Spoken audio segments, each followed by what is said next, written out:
이 시간에는 사도행전 15장 20절 중심을 해서 주께서 추하게 여기시는 것들 세 번째 시간을 상고하는 가운데 은혜 받기를 원합니다.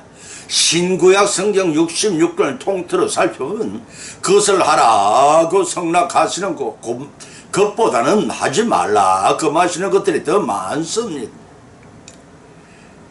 하라고 허락하신 것들도 수행하기 어렵지만 하지 말라고 금하신 것들을 지켜나가는 일 역시 쉽지는 않습니다.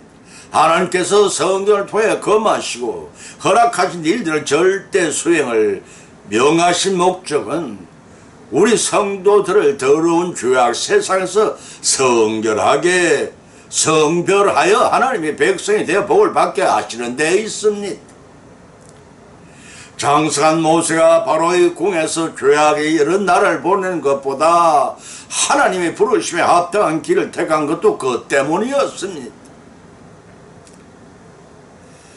시편 84편 10절에서 시편 기자는 주님의 궁전에서 한날이 다른 곳의 첫날보다 나은 즉 악인의 장막에 거함보다 내 하나님 문지기로 있는 걸 좋사오니 라고 고백한 것도 그러한 맥락에서입니다.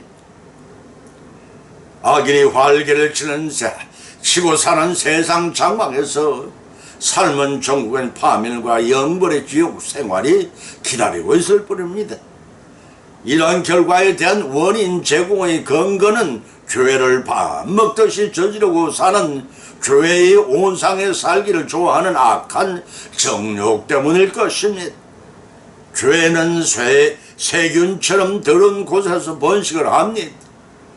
세균으로 공간 부위를 속히 도려내지 않으면 생명을 위협하고 방관하였다간 마침내 생명을 잃어버린 최악의 겨울을 맞이할 수도 있습니다.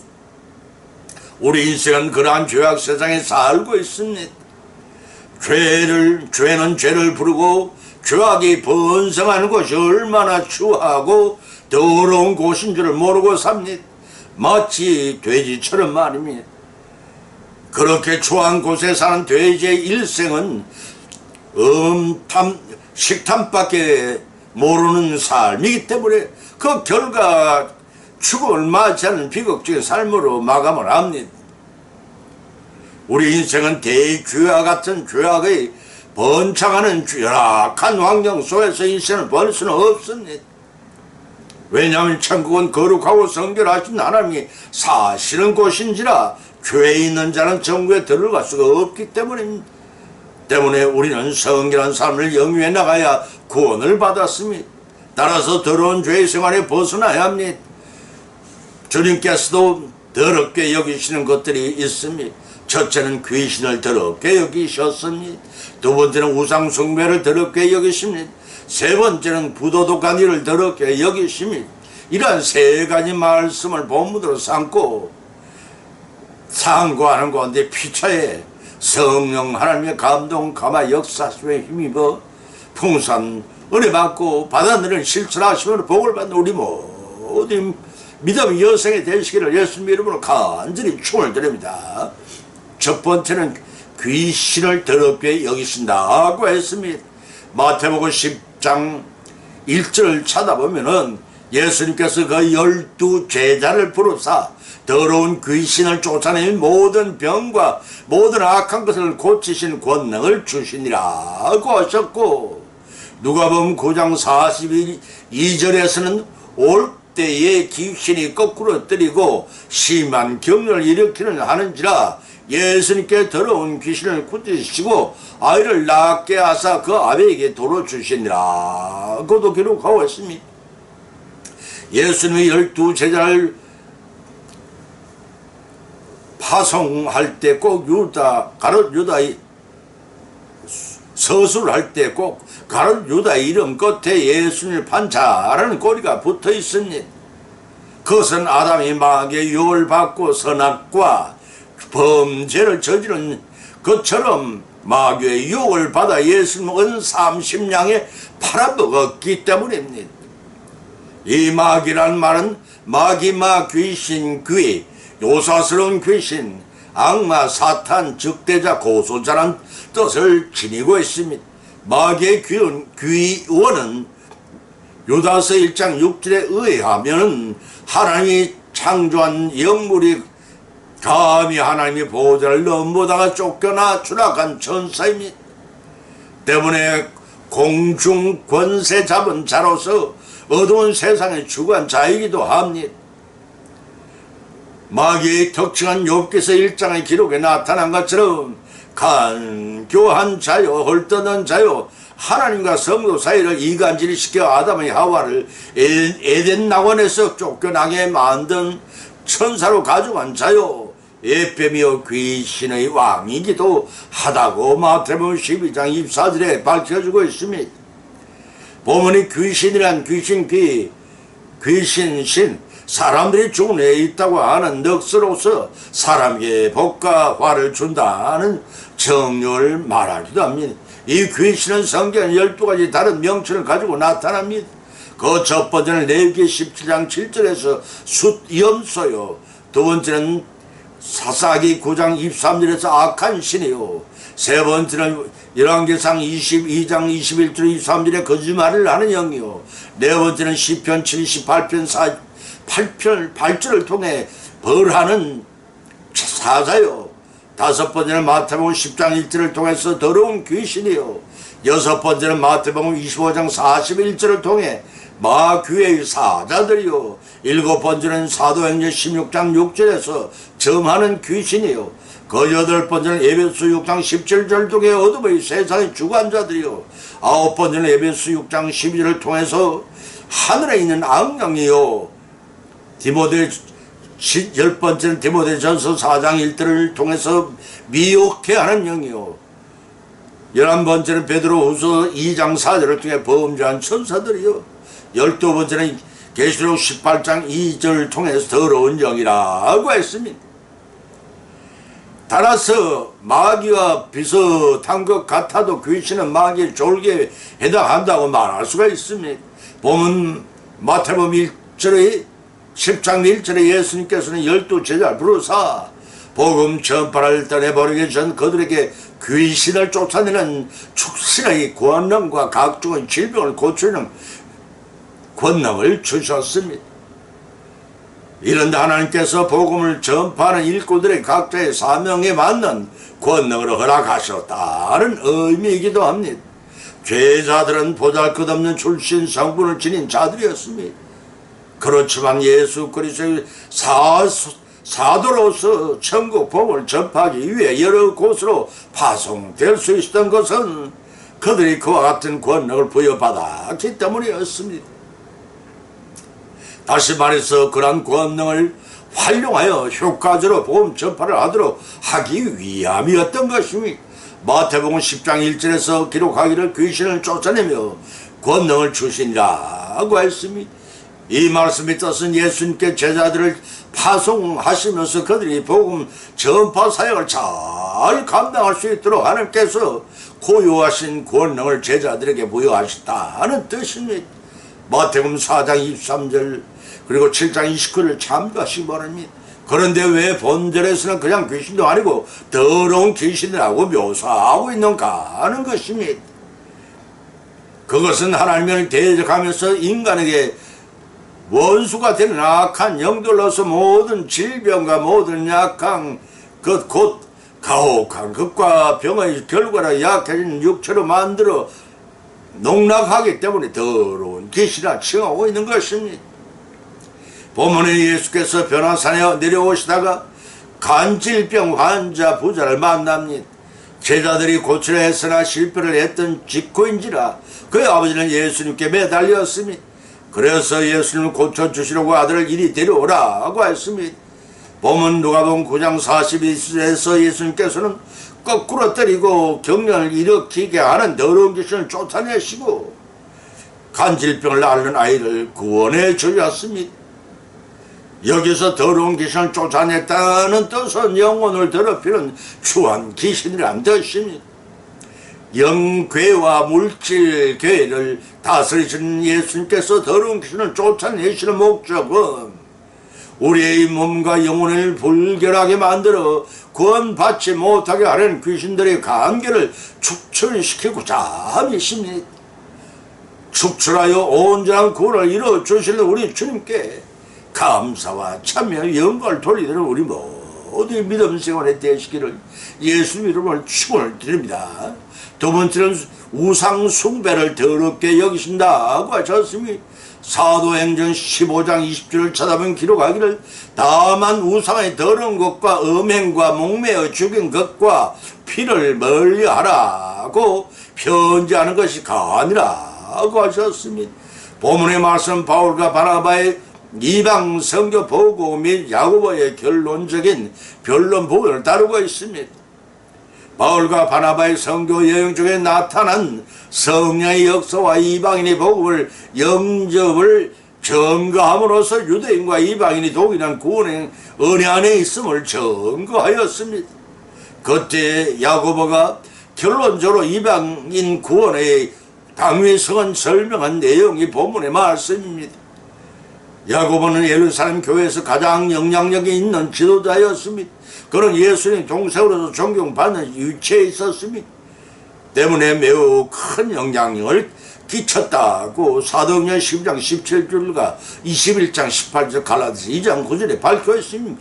먼저 거론된 베드로의 고넬료 방문 사건이 구약의 예언 성취 사건임과 이방인 구원은 바로 하나님의 뜻이 성취된 것임을 증거하였습니다. 동시에 할례와 율법이 결코 구원의 조건이 될 수 없음도 증거를 했습니다. 또한 야고보는 유대인 신자와 이방인 신자의 화목과 일치를 위해 이방 신자들에게 몇 가지 사항만 거부할 것을 권면하였습니다. 강제 규정이 아니었습니다. 유대인의 율법 중심의 생활과 이방인의 습관이 완전히 조화되지 못한 상황 속에서 서로의 신앙의 덕을 세우기 위해 제안을 하였습니다. 그것은 우상이 더러운 것과 음행, 몽배여 죽인 것과 피를 먹는 것은 유대인들이 절대로 금지했습니다. 때문에 이방인이 이것을 행하면 유대인들과 이방인 사이에 사랑의 교제가 원만히 이루어질 수가 없었습니다. 그래서 야고보는 서로를 위해 신앙의 양심을 검하도록 권면을 한 것입니다. 여기서 우상에는 어수아비의 형상상 나무나 돌이나 쇠붙이 따위로 만든 형상인데 사람의 상상으로 형상화시킨 것들을 가리킵니다. 십계명에서도 제1계명부터 제4계명까지를 통해 어떤 형상을 만들지 말며 하나님 위에 섬기는 것과 하나님보다 더 사랑하는 모든 행위를 우상 숭배로 간주하고 있습니다. 때문에 우상 숭배는 하나님 배신한 추악한 범죄 행위입니다. 따라서 본문 20절에 우상의 더러운 것이란 우상에 바치는 각종 재물을 말합니다. 당시에는 가는 곳마다 이방신을 섬기는 신전이 있었고 그 우상에 바쳐졌던 재물이 공공연히 시장에 나들어 매매되기도 하였습니다. 값이 저렴해서 이것을 사먹음으로써 신앙이 미혹되어 다시 우상 숭배로 되돌아갈 것을 염려하여 금지하였던 것입니다. 그러나 사도 바울은 후에 우상의 재물을 먹는 것을 각자의 신앙의 판단과 양심을 맡김으로써 상당히 자유스러운 태도를 취하였다고 고린도전서 8장 1절 13절과 10장 23절 33절에 밝혀놓은 것입니다. 또 본절의 음행이란 이방인의 풍습과 관련한 문자적으로 성적인 면에서 유대인들의 혐오스럽게 여기는 모든 것을 가리키지만 영적으로는 영적 음행을 가리키기도 합니다. 또 목매어 죽인 것이란 하나님의 뜻에 준한 행위가 아니라 사람의 임의로 행하는 모든 행위를 말합니다. 그 속에는 자살이라든가 교수형이라든가 짐승을 올가매로 밭을 목을 조여 죽이는 일체의 행위를 가리킵니다. 이를 율법은 저주를 받은 자 또는 받은 것으로 간주하기 때문입니다. 이러한 야고보의 권면 중에서 가장 중요한 사실은 우상 숭배입니다.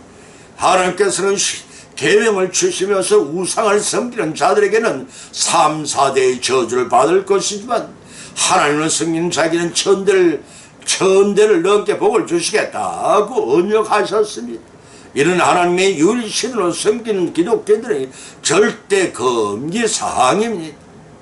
과연 오늘날 우리에게는 우상 숭배가 없고 영적 관음이 없는지 돌이켜 봐야 할 것입니다. 우상 숭배는 형체를 가진 대상만을 가리키는 것이 아니라 하나님보다 선한 모든 것이라 포괄적인 의미를 가지고 있습니다.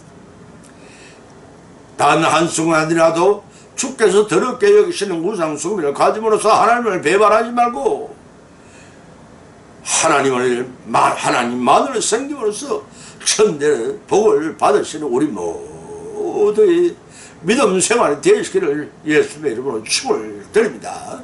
세 번째는 부도덕한 일을 추하게 여기신다고 그랬습니다. 데살로니가전서 4장 7절을 찾아보면 기록하기를 하나님이 우리를 부르시면 부정케 하심이 아니요 거룩하게 하심니 그러므로 저버리는 자는 사람을 저버림이 아니요 너희에게 거의 성령을 주신 하나님을 저버림이라 하고 밝혀놓고 있습니다. 우리를 향한 하나님의 뜻은 무엇이라 여러분 생각하십니까? 성경에 가르치는 하나님의 뜻은 이것이 너희의 거룩함이라 하고 분명히 말씀하셨습니다. 그런데 사랑하는 성도 여러분, 우리의 현재의 생활은 어떠하다고 생각들 하고 계시는지요? 온갖 타락한 것과 방탕함이 세상 여러 곳에 우리를 유혹하고 있습니다. 이러한 때에 여러분은 어떻게 거룩함을 지켜나가고 계십니까?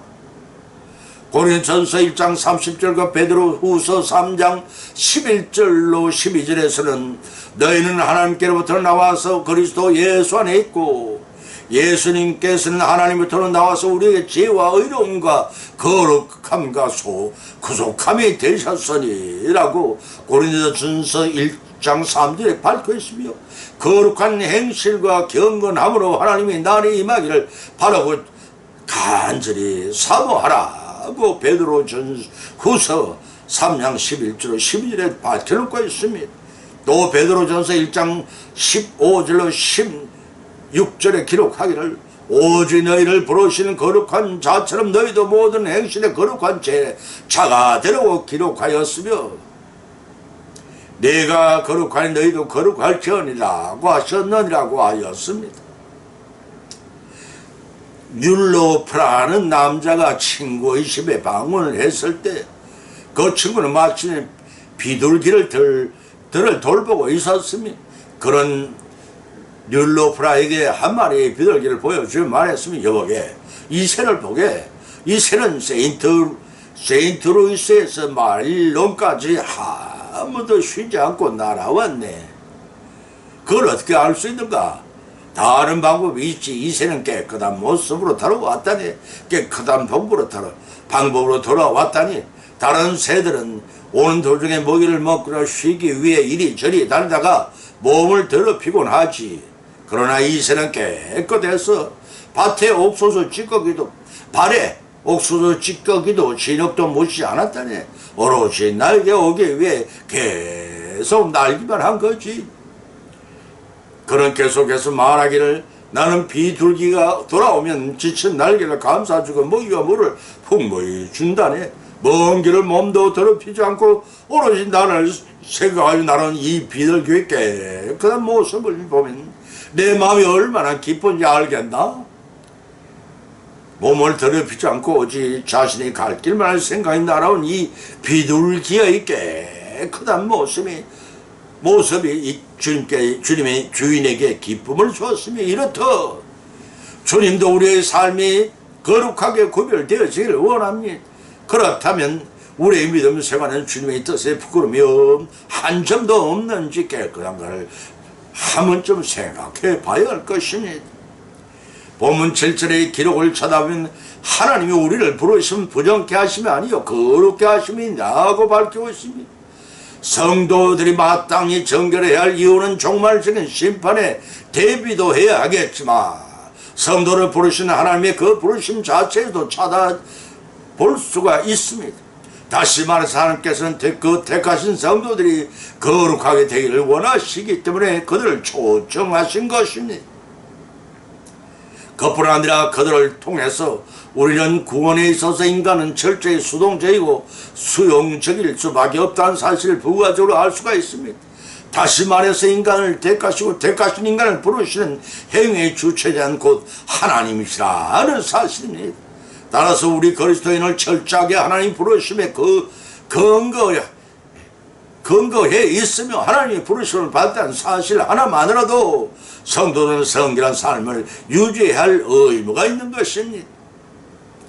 그런 맥락에서 하나님께서 우리를 부르심 부정케 하심이 아니요 거룩하게 하심이니라는 말씀을 통해 적광처럼 거룩함을 추구하라는 것입니다.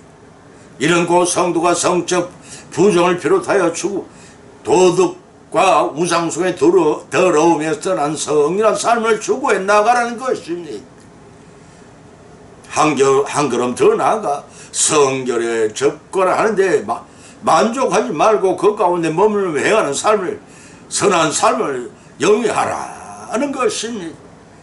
그리하여 부도덕한 일을 더럽게 여기시는 하나님 말씀에 순종하여 거룩하신 하나님의 성결을 닮아 나감으로써 칭찬과 상권을 받고 축복을 성취해 나가시는 우리 모두의 믿음 생활이 되시기를 예수님의 이름으로 축원을 드립니다. 결론을 맺습니다. 오늘 본문 말씀은 상고해 나가는 가운데 비참 믿음과 은혜를 받았고 또한 세 가지 교훈을 받은 줄 압니다. 그 첫 번째는 주께서 추하게 여기시는 것은 귀신을 더럽게 여기십니다. 성도들을 더럽게 만들어 추락시키곤 하나님 멀리한 자이기 때문에. 두 번째는 주께서 더럽게 여기시는 것은 우상 숭배를 더럽게 여기십니다. 주님 이외의 신을 섬기는 게 만드는 것들이요 전국의 성도를 파멸시키는 우상이기 때문입니다. 그 세 번째는 주께서 추하게 여기시는 것은 부도덕한 일을 더럽게 여기십니다. 하나님께서 하지 말라 금하신 성적으로 부정한 것이나 도덕적으로 추한 모든 악한 정욕과 우상 숭배를 버려버려서 정결케 되는 것입니다. 이러한 교훈을 받은 것으로 거치지 말고 우리의 실생활 가운데 적용하고 실천함으로써 복을 받고 천국에서 영생을 누리시는 저와 여러분이 되시기를 예수님의 이름으로 간절히 축원을 드립니다. 찬송가 438장을 올리겠습니다.